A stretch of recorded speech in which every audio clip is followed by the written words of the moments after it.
আসলে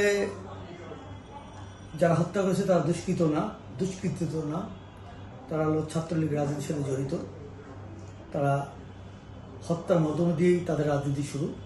ছাত্রলীগ মানে আতঙ্ক, ছাত্রলীগ মানে জবরদখল, ছাত্রলীগ মানে ধর্ষণ, ছাত্রলীগ মানে খুন গুমের রাজনীতির নামই ছাত্রলীগ।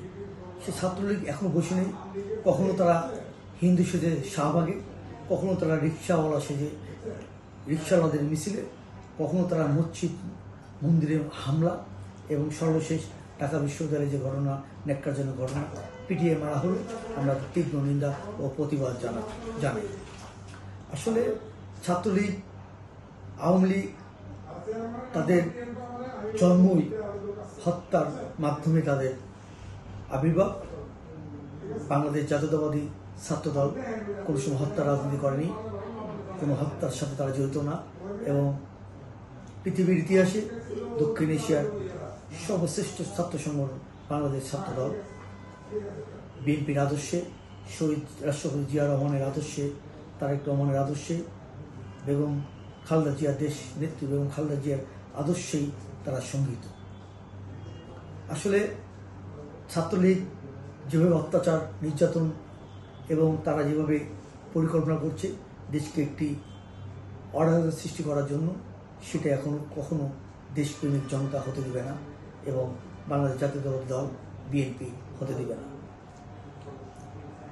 বাংলাদেশে ঢাকা বিশ্ববিদ্যালয়ে যে ছাত্র সংগ্রহ নিষিদ্ধ, ছাত্র রাজনীতি নিষিদ্ধ দাবি উঠেছে, শুনেছি অচিরেই প্রজ্ঞাপন জারি করে ছাত্র রাজনীতি নিষিদ্ধ করবে। আসলে ঢাকা বিশ্ববিদ্যালয় মেধাবীদের কারিগর, মেধাবীদের আস্থা। ঢাকা বিশ্ববিদ্যালয় থেকে গড়ে ওঠে ছাত্র রাজনীতি, জাতীয় রাজনীতি এবং জাতীয় রাজনীতির নক্ষত্র। আমরা তীব্র নিন্দা জানাই। যদি এরকম কোনো ঘটনা ঘটে, তাহলে আসলে যে মেধাবীর সৃষ্টি হবে ঢাকা বিশ্ববিদ্যালয় থেকে, রাজনীতি আসবে, রাজনীতি আমাদের দেশ থেকে অচিরেই হারিয়ে যাবে যদি ঢাকা বিশ্ববিদ্যালয় রাজনীতি বন্ধ করা হয়। আমি অন্তর্বর্তীকালীন সরকারকে আহ্বান জানাবো, অবিলম্বে